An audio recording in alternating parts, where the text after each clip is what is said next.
Welcome to 6 Minute Hump Day, where we help entrepreneurs get through their busy week with a dash of inspiration, motivation, and a touch of education. We are live with a special guest, return guest, I should say, Jason Dowse. Jason's going to be with us for the next 4 Wednesday Hump Days, and we're going to do a 4-part series on healthy living and healthy mindset for entrepreneurs. Our first episode today, we're going to be diving into sleeping and sleeping patterns. Jason, you want to say hi to everyone? Hey everyone, how's it going? Glad you're with us once again. Let's dive right into it and get into the world of sleep. Okay guys, the biggest thing, if we're trying to create lifestyle change or just feel better overall, the first factor you have to take into account is your sleep. Most of us don't realize how shitty we actually sleep. In regards to that, the biggest thing we want you to focus on is just having an idea of what your sleep window looks like. If you go to bed at midnight and wake up at 6 a.m. every day, that's a 6-hour window.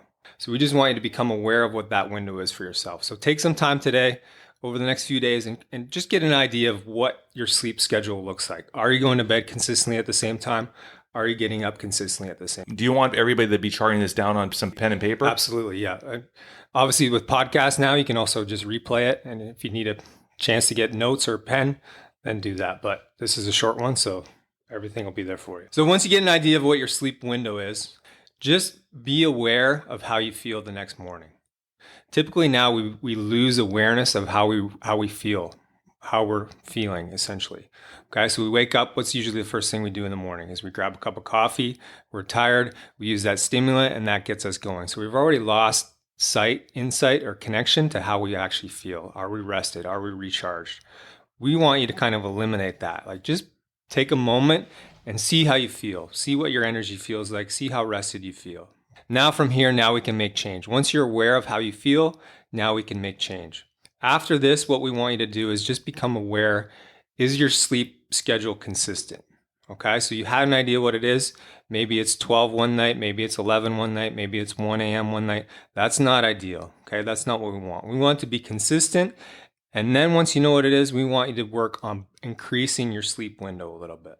If you're going to bed at midnight and getting up at 6 a.m., that's a 6-hour window. Okay, so during that time, you're not getting that full amount of sleep. You may be getting 4.5, 5.5 if you're lucky. Anything under 6 hours of sleep, you can look at all the research. That's when all the negative effects start to come in. Okay, in terms of sickness, disease, injuries, all those things come in under the 6-hour mark. So the next thing we want you to do is bump up that window. Okay, again, give yourself a couple days to figure this out and get adjusted to it. And then notice how you feel. Okay, so you can rank it 1 to 10. What's your energy like each day? Once you notice that and you actually connect with the feeling, the improved feeling of having more sleep and being more rested, now it's got you. Now you're going to understand, okay, I don't want to go back to feeling like shit every day. I don't want to go back to drinking 5 cups of coffee every day just to get over the fact that I haven't been sleeping. Once you become aware of it, you're hooked. Now you're on your path to improvement. The next biggest factor to focus on is just your sleep environment. Your room should be cool, especially now that temperatures are heating up. Your sleep environment has to be cool. They say ideal temperatures in Celsius should be between 15 and 20 degrees Celsius roughly. Okay, so that's pretty cool, especially when you get down to the 15 mark. Your room should be completely dark. Okay, so blackout blinds if you have it, close those blinds. Make sure there's no external light in your room. Okay, so this could be light from an old style alarm clock. I'm not sure if anyone uses those anymore, but we don't need those. TV lights, any kind of artificial light in there, get it out. Because your eyes, even when your eyes are closed, your body's still picking it up.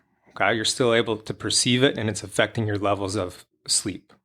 Next thing is make sure you don't take your device in there. I don't know about you guys, but for a long time with me, I would wake up in the middle of the night, check my phone to see what time it is because I don't have an old school alarm clock. And the next thing I know, I'm fucking looking at emails, checking Instagram, reading text messages at 1, 2, 3 in the morning. This is not good. This will seriously mess your sleep up big time. Okay? I think a lot of entrepreneurs will relate to that. For sure. Exactly. And especially with that entrepreneur style mind, if you read something like that at 1, 2 in the morning, maybe it's something really important, maybe it's something that's creative, it's going to get your brain going, right? So now it's going to be harder to fall back asleep, and it's going to take you a while, even if you're able to, is to get back into those good sleep cycles, okay? So try and keep those out of there as much as you can. Another thing to think of, like this old school mindset is like sleep is for the weak, or I'll sleep when I die. That's all bullshit. Your entire life will become more productive if you start to take your sleep more seriously. Okay? The old adage of I'll sleep when I'm dead, like no sleep will kill you. Then you're dead. Okay? So cut out that bullshit. Stop all that stuff. Okay? And another one is just be conscious, be aware of like, are you sending emails at 10, 11 o'clock at night? Are you sending out text messages? Are you reading text messages at 10, 11 o'clock at night? Okay? So first of all, if you do that, you're probably an asshole. That can wait till the next morning. Okay? Just focus on trying to rest, trying to calm that mind. If you're sending out work-related text messages, emails 10, 11, 12 o'clock at night, that's keeping that mind going. Okay? Now your mind's constantly on override.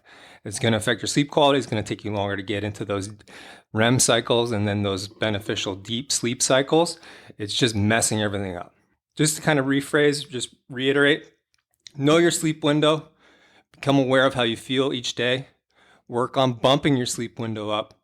Notice how much better you feel.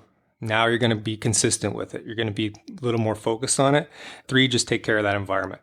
Make sure your room's cold, dark, and keep those distractions out of there. That's awesome, Jason. I appreciate you coming on for part 1 of our 4-part series. That's a wrap for our 6-minute hump day. I want to thank Jason once again for taking time out of his busy schedule. All the info we got today, we're going to leave it in the show notes with all the contact information for Jason.